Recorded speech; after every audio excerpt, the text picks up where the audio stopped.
అమ్మవారికి చీర రెడీ. శ్రావణ మాసంలోనే మొదటి శుక్రవారం అమ్మకి చీర పెట్టుకోవాలని లాస్ట్ హైదరాబాద్కి వెళ్ళినప్పుడు వారాహి షాప్లో ఈ ప్యూర్ టిష్యూ శారీ అయితే తీసుకున్నాను. మొత్తం థ్రెడ్ వర్క్ అయితే వచ్చింది. బ్లౌజ్ అయితే ఇలా స్టిచ్ చేయించాను. ఈ రోజు డే 3 వ్లాగ్లో పూజకి ముందు రోజు నేను చేసుకున్న ప్రిపరేషన్స్ అయితే చూపిస్తాను.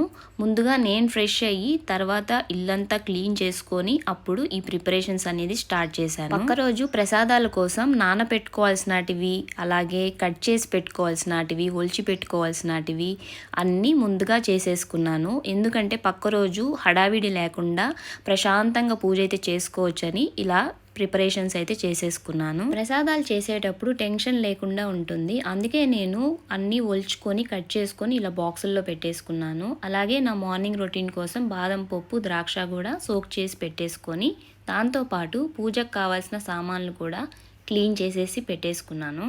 సో ఈ డే 3 వ్లాగ్లో ముందుగా చేసుకోవాల్సిన పనులన్నీ చేసేసుకున్నా. మైండ్ ఫ్రెష్ అయిపోయింది.